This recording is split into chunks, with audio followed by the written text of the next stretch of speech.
Hello. बच्चे मन के सच्चे होते हैं और बच्चों का जिस वक्त जिस जगह भी लगा दें वो बच्चे वही एक्ट करेंगे। बच्चों को बचपन से ही अगर आप कंप्यूटर टेक्नोलॉजी में ले जाएंगे बच्चे बहुत ब्रिलियंट हो जाएंगे। बच्चों को बचपन से ही अगर आप बुक्स पढ़ने पे आदत डाल देंगे तो बच्चे बुक्स पढ़ने लग पड़ेंगे। ये आप पे डिपेंड करता है, पेरेंट्स पे, कि अपने बच्चों को किस तरफ लेकर आते हैं। अस्सलाम वालेकुम। आप देख रहे हैं यूट्यूब चैनल डॉक्टर जलील असलम ऑफिशियल। यूं तो बच्चे अमूमन शरारती होते हैं, लेकिन बाज बच्चे बेहद जिद्दी भी होते हैं, जिनसे कोई काम कराना मुश्किल ही नहीं बल्कि नामुमकिन भी होता है। अमरीकी न्यूरो लैंग्विस्टिक और हैप्नोटिज्म के माहिर खातून का कहना है कि अगर बच्चे कहना ना मानते हों तो उनसे अल्फाज तब्दील करके अपनी मर्जी से काम लिया जा सकता है। हॉर्ले के मुताबिक अल्फाज का अंदाजा बच्चों को फर्मा बरदार बना सकता है और उसके जरिए वो कोई भी काम कर सकते हैं। उन्होंने अपनी नई किताब वर्ड्स वेट वर्क्स में उसका तफसीली जायजा पेश किया है और वो बच्चों के रवैयों से परेशान वालिदैन के लिए ये तजावीज पेश करती हैं जिन्हें आजमाने में कोई हर्ज नहीं। साइंसी पैमाने पर ये अल्फाज बच्चों पर असर करते हैं। मसलन मत करो की जगह शुक्रिया कहकर बच्चों को कोई हुक्म दिया जाए तो उसका फौरी असर होगा।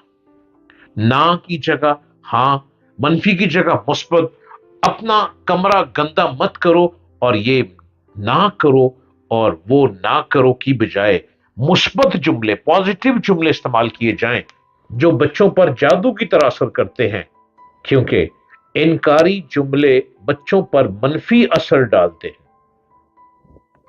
इसलिए इसकी बजाय बच्चों से कहें कि चलो कमरा साफ करते हैं, जूते स्टैंड पर रखते हैं और खिलौने अलमारी में। ये जुमले बच्चे पर मुस्बत असर डालेंगे और वो अमल करने लगेंगे। बच्चों के बहुत से इंतखाबात पेश होते रहते हैं। रोजाना माएं बच्चों को ये कहती हैं जल्दी करो, स्कूल यूनिफॉर्म पहनो, और ये जुमला बच्चों पर असर नहीं करता। उसकी जगह बच्चों के सामने बहुत से इंतखाब पेश करें। मसलन आज स्कूल में खाने के लिए क्या लेकर जाओगे, या नया यूनिफॉर्म पहनोगे या पुराना वाला, और बच्चों से उसको सवालिया अंदाज में पेश करें। इस तरह के जुमले बच्चों पर बहुत अच्छा असर डालते हैं। इसी तरह बच्चों को होमवर्क कराने के लिए भी चॉइस पेश करें। मसलन क्या तुम पहले उर्दू का काम करोगे या अपने हफ्तावार प्रोजेक्ट करना चाहोगे। इन अल्फाज से बच्चे ज़हनी तौर पर काम के लिए तैयार हो जाते हैं। इसी तरह खाना खिलाने के लिए बच्चों से मालूम करने की बजाय उनके सामने बहुत से खानों के ऑप्शन रखें। कब का इस्तेमाल, माहिरीन के मुताबिक कब का लफ्ज अगर दुरुस्त तौर पर इस्तेमाल किया जाए तो वो एक अहम कुवत रखता है। वालिदैन बच्चों के लिए इस अल्फाज को दुरुस्त जगह इस्तेमाल करके अहम काम ले सकते हैं।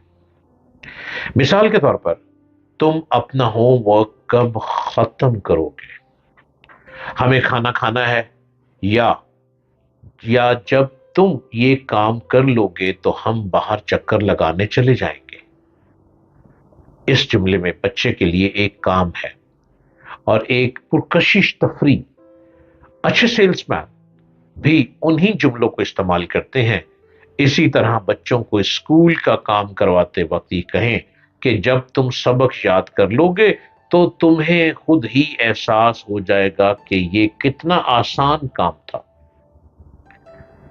वालिदैन और बच्चों के दरमियान जबान का रिश्ता, दुरुस्त जबान इस्तेमाल करके अपने और बच्चे के दरमियान समझ बूझ का एक मजबूत रिश्ता बनाएं। बच्चों से इस तरह के जादुई जुमले कहें कि मैं तुम्हारी तरह ये समझ सकता या सकती हूं कि कितने सारे काम हैं, या तुम मेरे जैसे हो और ये जान सकते हो कि ہوم ورک کرنا کتنا آسان ہے.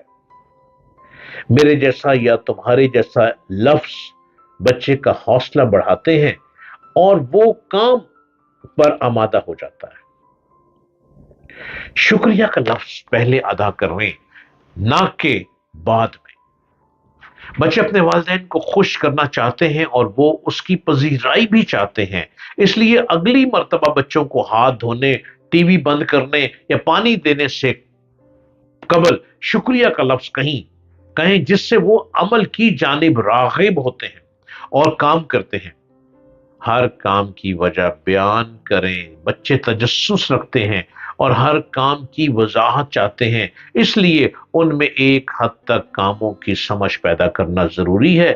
اسی لیے کوئی بھی کام کروانے سے پہلے بچوں کو اس کی مختصر وجہ بیان کرنا ضروری ہوتا ہے. مثلا اس ماہ کپڑے نہیں خرید سکتے کیونکہ ایک بڑا خرچ سامنے آ گیا ہے. اس سے بچہ مطمئن ہو جاتا ہے. سنو اور اگر سوچو جیسے جملے بچوں کو کام کی تحریک دینے والے طاقتور الفاظ میں سے دو تو الفاظ ہیں. سنو اور ذرا سوچو تو. مثلا سنو، ہمیں یہ کام کرنا ہے کیونکہ نہ ہونے کی صورت میں یہ نقصان ہو سکتا ہے.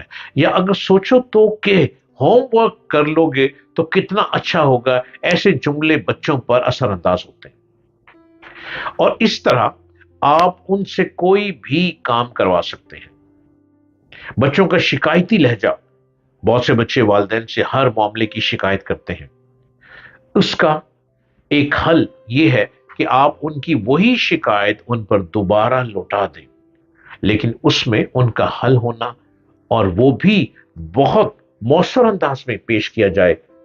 اگر بچہ کہے کہ گرمی لگ رہی ہے تو آپ کہیے اوہ تو آپ کو قدرے ٹھنڈ چاہیے تو اس کے لیے کھڑکی کھول دیتے ہیں یا اپنی جیکٹ اتار دو. آپ دیکھیں کہ اس طرح بار بار شکایت کرنے والا بچہ مطمئن ہو کر خاموش ہو جائے گا. بچوں کو مطمئن آپ نے پیرنٹس نے کرنا ہے. اگر بچوں کے سامنے بہت غصہ، روب اور دبدبا شو کرتے رہیں گے، وہ بچے دبکتے چلے جائیں گے. وہ بچے سائیکو پیشنٹ بنتے چلے جائیں گے اور ایک وقت آئے گا کہ وہ کلاس روم میں بیٹھ کر بھی سائیکو پیشنٹ لگیں گے. وہ پڑھنے میں توجہ نہیں دیں گے، وہ ٹیچر سے بھی ڈریں گے، اپنے ساتھ بینچ پہ بیٹھے ہوئے اسٹوڈنٹ سے بھی ڈریں گے، اگلے پچھلے بچوں سے بھی ڈریں گے. جو بچہ کلاس میں اونچا بولتا ہوگا اس کے پاس جاتے ہوئے ڈرتے رہیں گے. اس کی وجہ اسکول نہیں ہے، آپ خود